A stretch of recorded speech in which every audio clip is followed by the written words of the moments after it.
Hello, welcome to my channel. Today we're looking into the disappearance of Marlene. I don't know how to say that. Pichcuskie. Forgive me if I'm pronouncing it wrong. She went missing June 24th, 1986, Salt Lake City, Utah, age 28. 5'4" to 5'5", 110 to 115 pounds. Marlene was last seen in Salt Lake City, Utah on June 24th, 1986. She's never been heard from again. Brown curly hair. Looks like it was feathered green eyes.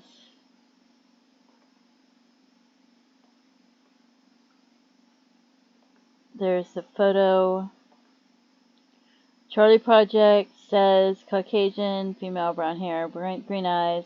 Her maiden name is Bradshaw, and her previous married name was Cummings. Some agencies spell her last name differently. She has a scar on her left cheek. She was last seen in Salt Lake City, Utah, June 24th, 1986. I wonder if she resided there. She's never been heard from again. She was reported missing by her husband. She disappeared just 4 days before their first wedding anniversary. Few details are available in her case. So we'll go look for some Jane Does. We have this one, June 20th, 1987, southeast of Canyon City, Fremont City, Colorado. 1986, skeletal with some tissue, homicide. 25 to 35 years old, 5'5", 115 pounds. Light brown, long hair. Tattoo on the back of the right hand with a rose and a stem running between the first and second fingers. And you can read further more about it. Skeletal remains were discovered by hikers near an old mining road 13 miles north of the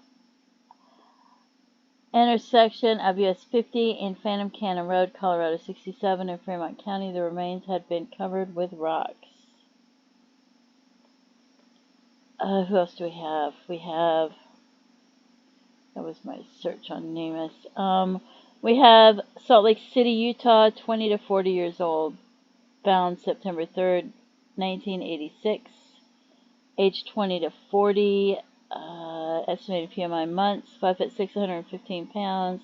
Estimated year of death, 1986. Deceased was found floating in a canal east of the Salt Lake City sewage treatment plant. And you can pause this to read more if you like.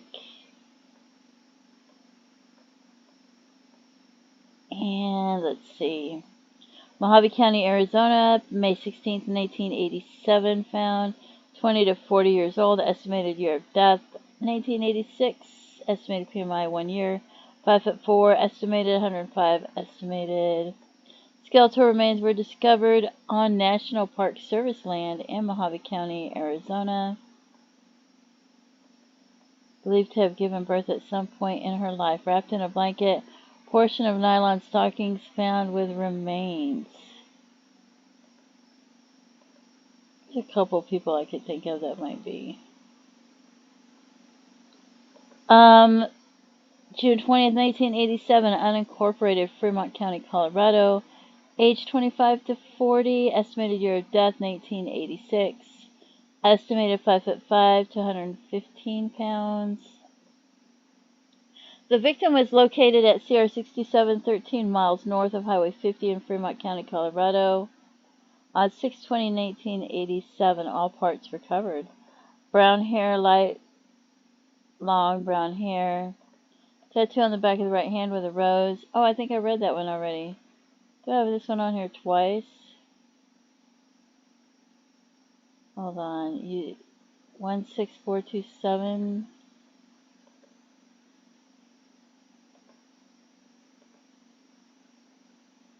Oh, is that this one, right?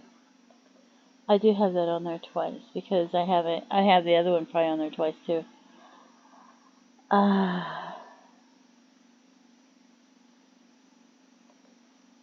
So you can pause that and read that if you want. I have it on there twice. One under NamUs and one under, I think, the Doe Network or the Charlie Project. And you'll see I probably have a couple of them that way. Laughlin, Nevada, discovered 1989. Estimated year of death, 1984 to 1986. Estimated 5'5", 25 to 65 years old, can't estimate the weight. Geologists surveying a desert wash area discovered numerous skeletal remains scattered over an area of 50 yards. Due to the condition of the remains, it was estimated that they had been out there for several years, suggesting 1986 or earlier. A pair of female-style glasses and a small yellow metal crucifix was found in the area of the remains. Photos available in the image section. So, let's see. And this one I already did under the NamUs, so you can pause this and read it.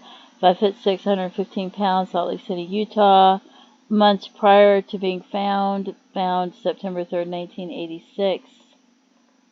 And so you can pause that and read that if you want to. I've got that one up with quite a few of the missing people, so. This one comes up all the time, too. It could be almost anybody. September 27th, 1986. Died 2 to 4 weeks prior, Las Vegas County, Nevada. 5'6" to 5'7", only 92 to 112 pounds. And the light to medium brown hair that may have previously been streaked. Slender build, had given birth to at least one child. I don't know if she had any children. I really don't think they mentioned any, so I'm betting this one's probably not her, but you can pause this and read it if you want to. There's a couple other people that I think it's more likely to be, but that's just my opinion, and I'm not a professional or anything. I just go through these all the time. I've been doing it for a while now, though. Date of discovery, October 21st, 1986, but that still doesn't make me a professional or anything. Location of discovery, Nassau County, Florida. Estimated date of death, 1986. Decomposed. Age, 21 to 35, 5'6". Descendant was located just north of the Welcome Station off I-95 in Nassau County, Florida on October 21st, 1986. Just north of the Welcome Station. That's a bummer, isn't it? Stanfield, Arizona, died months prior, January 7th, 1987, 5'6", 21 to 35 years old, light brown, blonde, strawberry hair, facial freckles. You can pause this and read it if you like to.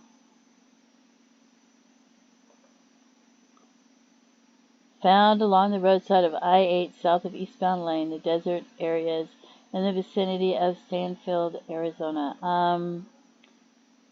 Okay, this one I really don't think. Now, from these on I really don't think that they could be her because, 5'2" to 5'4". It said she might be 5'4", though.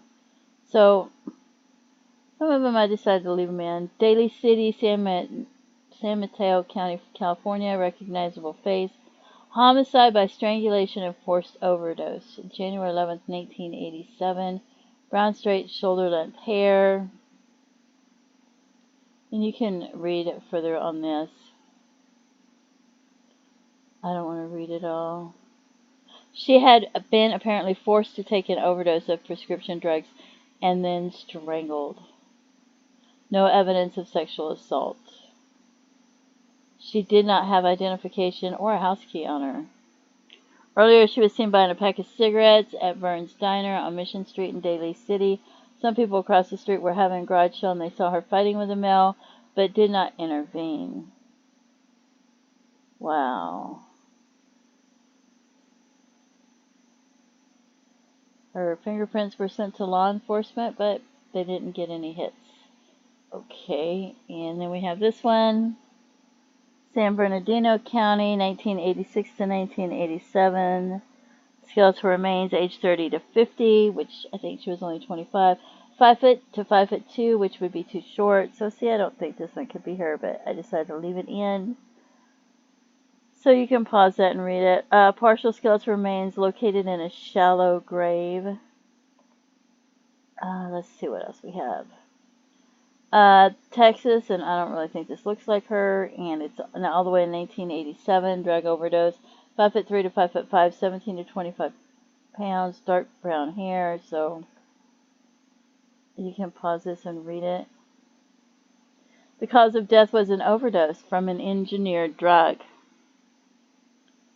So, I don't know, there's just something about some of these that...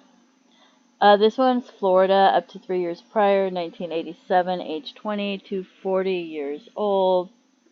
Female, 5'1" to 5'6", 90 to 130 pounds. Light brown hair with gray streaks. Does that mean they dyed their hair?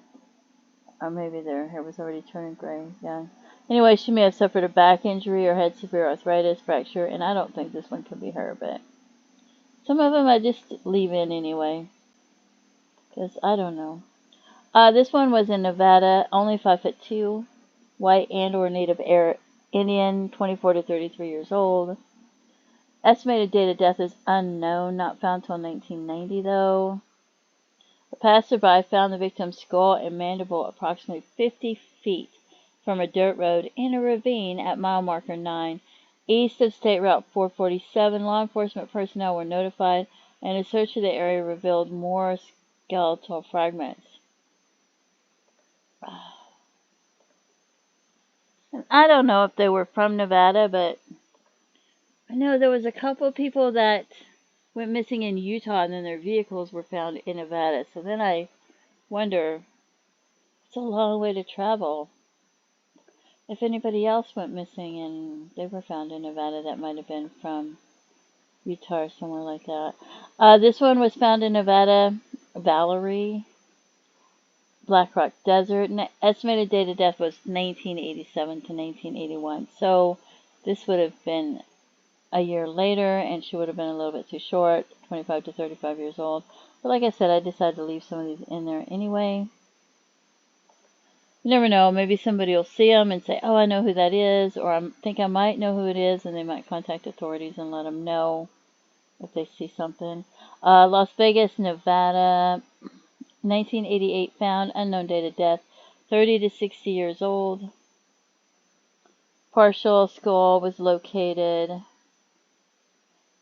US 95 past Railroad, past Hotel and Casino in rural Clark County. Originally, the case was classified as a male, and it had a different name as case number, and now it's been reclassified as a female. So there is that one. Maricopa County, Arizona, died in 1988. So really, I don't think so. 24 to 40 years old, 5'5", birthmark or mole on neck, mild or moderate arthritis to right knee, mild arthritis noted in the left knee. The victim's decapitated body was found stuffed in garbage bags in a desert area near I-10. Wow. By a state highway department employee. Her head was never located. That's crazy. Do they do that to, I don't know, maybe they keep it for a souvenir, or if they do it to keep them from being identified? Oh, it's horrific. Maricopa County, Arizona, 1989, 5'4" estimated, unknown date of death, drug overdose. To me, if they know it was a drug overdose, then they had to have died recently, right? Is that just me? Anyway, it says unknown date of death, but wouldn't that have been 1989 and recently if they knew that? But maybe not. I don't know. 5'4" estimated, 130 pounds estimated, light brown hair up to 8 inches long. Heel, broken bone in her face from a past injury. Several missing teeth. Did that happen before or after death? Decomposed remains were found in a dry canal near El Mirage and Cactus Roads. Wow. Anyway. So don't forget to pray for their loved ones and their families. If you have any idea what might have happened to this lady, please contact authorities. Maybe you contacted them years ago. Maybe they don't have the information anymore. I say this all the time. They stored the information differently between notes, word processors, floppy disks, software programs, different ways. And they may not have the case files after that many years. That's a lot of years. So if you have any information, hearsay, whatever, contact authorities, let them know, let them decide if they feel it's important or if it's relevant. If you have any information about any of the Jane Does and who they might be, please contact authorities and let them know. You know, let them decide if it's important or relevant. Don't just think, oh, they have the information, or so-and-so gave it to them, or I already gave it to them, or I'm afraid to give it to them. But, you know, just give them the information. And don't forget to pray for their loved ones. Please feel free to leave comments. And have a blessed day. Bye-bye.